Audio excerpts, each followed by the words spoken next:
Pimpin berdoa di dalam hati. Silakan dipimpin oleh Faisal. Sebelum kita belajar, marilah kita berdoa dalam hati. Berdoa.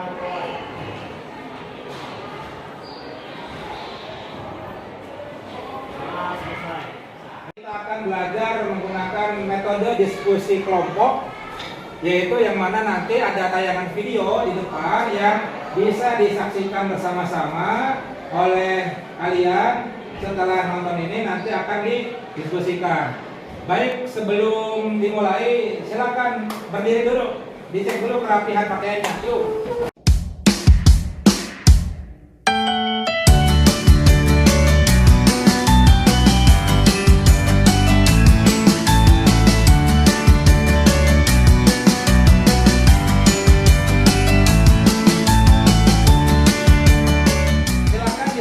Bersama-sama supaya paham nanti tugasnya.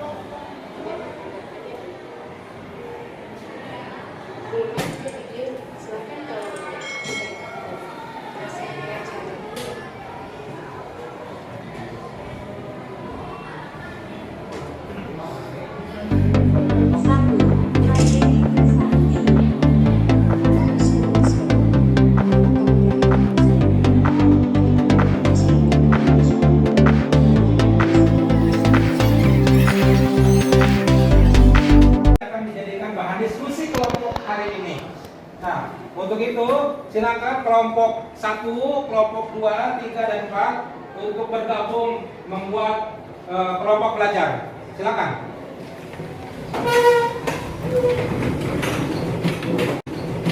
Ya, silakan saling berhadapan-hadapan. Mengamati kelompok ini dengan LKPD. LKPD ini adalah lembar kerja selama pembelajaran hari ini. LKPD ini nanti diisi dan dipahami setiap petunjuk yang ada di dalamnya. Silakan untuk 1, kemudian silakan kelompok 2. Ini untuk tugas kelompok ketiga. Ini tugas untuk kelompok keempat. Jangan lupa diisi di depannya ada petunjuk untuk ngisi nama kelompok, kelompok 1, kemudian 2, 3, 4. Di bawahnya ada kelas. Diganti saja dengan nama anggota kelompoknya. Itu kelompok ada Kisan di kelompok 3, ada Faisal di kelompok 2, ada Rizky di kelompok 1. Dibuka di sini ada materi pembelajaran. Nah, di sini materinya adalah tentang konsep hak dan kewajiban asasi manusia.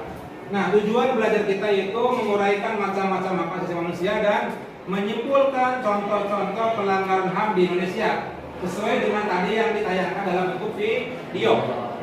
Nah, di sini ada materi sedikit yang nanti bisa dipahami oleh kalian. Kemudian dibuka halaman berikutnya ada nomor 4, ada halaman ketiga, ada alat dan bahan, ada alat tulis, ballpoint, pulpen, kemudian ada LKPD ini yang sudah kalian pegang. Kemudian perangkat pembelajaran PC atau komputer tadi sudah. Kemudian ada buku catatan dan internet untuk mencari sumber belajar nanti. Kemudian di sini ada keselamatan kerjanya, memanfaatkan fasilitas belajar. Kemudian di sini ada langkah-langkahnya sudah diikuti ya. Membagi kelompok menjadi 4 kelompok. Kemudian di sini berkumpul dan nanti membahas contoh pelanggaran HAM. Kelompok 1 ini membahas tentang kasus pembunuhan Munir. Silakan nanti dari internet kalian cari contoh pembunuhan Munir. Kemudian kelompok 2 itu tentang kasus Marsina yang ada di video. Kelompok 3 itu tentang Tanjung Priuk. Dan yang kelompok 4 itu tentang tragedi Trisakti dan Semanggi, di mahasiswa, tragedi 98. Nah, silakan dipahami aktivitas diskusinya bagian B itu untuk pembelajarannya. Jadi nanti kalian mengisi materinya, tugasnya di dalam LKPD di uraian tugas.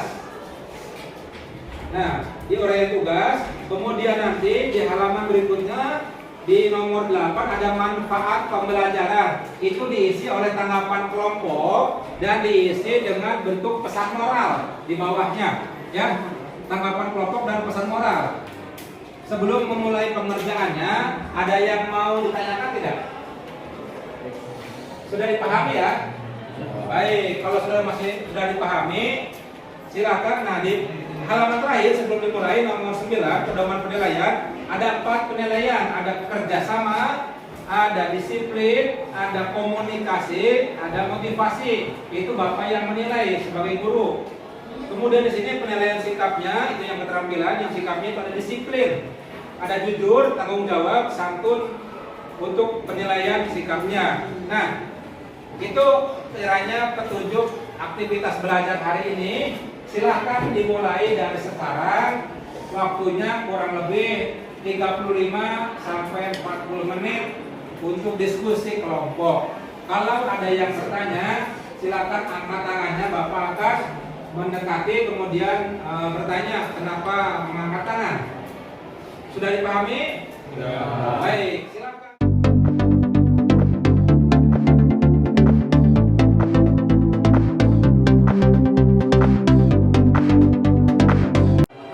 Gak usah latar belakang kejadian itu semuanya langsung.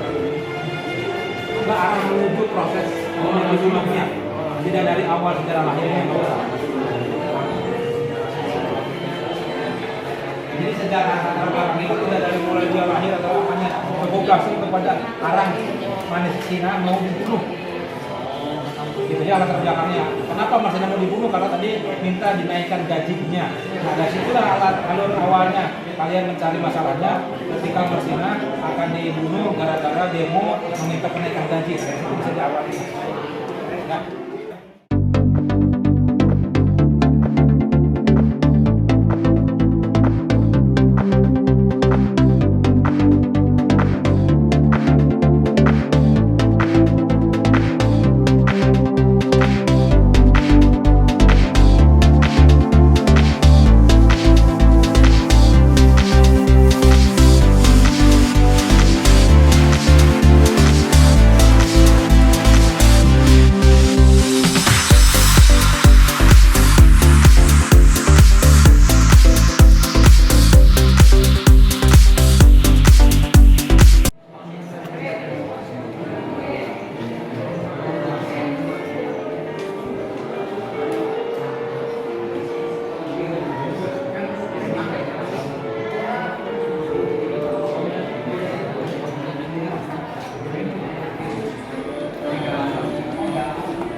Presentasinya akan diawali oleh kelompok pertama. Silakan kelompok pertama melakukan yang mau membacakannya siapa di bagi-bagi saja. Oke, silakan berdiri. Semuanya.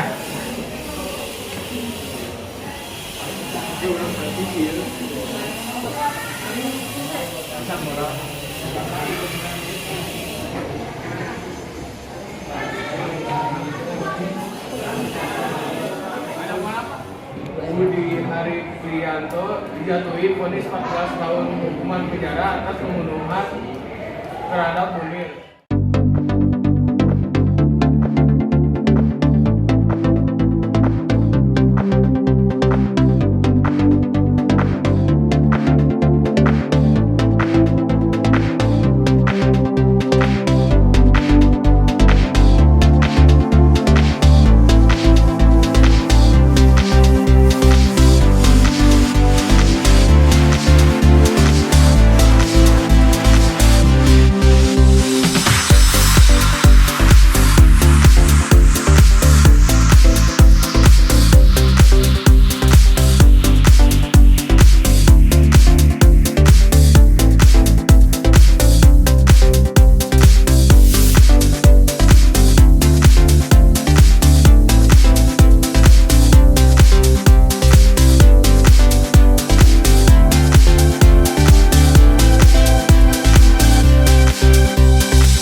bagaimana pemerintah di sini mengambil secara tegas, secara jelas dan tuntas setiap masalah-masalah yang terjadi.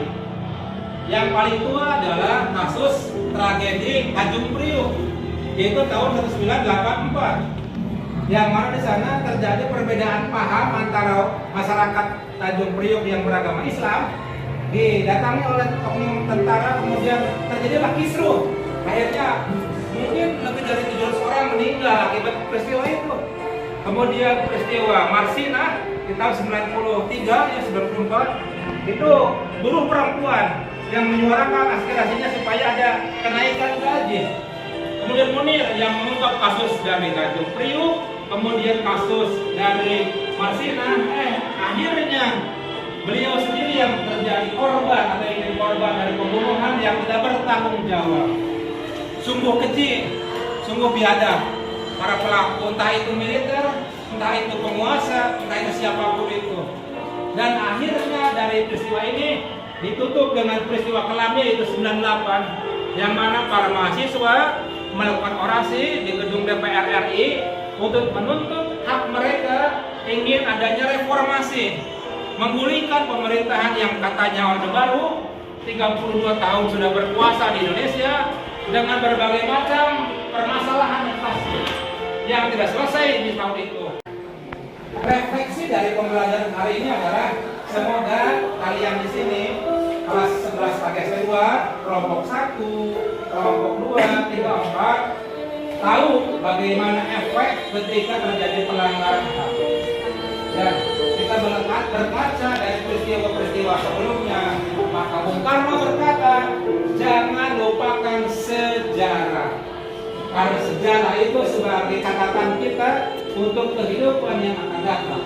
Menjadi manusia yang berkualitas, menjadi manusia yang baik, dan bisa berlaku adil atas nama kemanusiaan.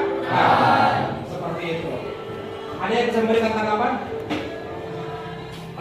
Baik, untuk pertemuan kali ini cukupkan. Semoga kita mendapat hikmah dan pembelajaran dari peristiwa ini, dan kita selalu bersyukur atas nikmat yang Allah berikan kepada kita sampai hari ini. Karena tidak semua orang bisa bertahan hidup dengan situasi dan kondisi di saat ini. Terima kasih. Pulang untuk semua.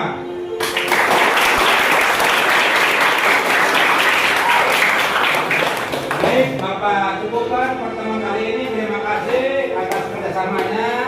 Semoga besok lusa kita bertemu dalam situasi yang lebih baik lagi, dalam kondisi yang sehat, tidak ada kekurangan apapun. Bapak akhiri. Billahi taufiq walhidayah. Assalamualaikum warahmatullahi wabarakatuh. Waalaikumsalam.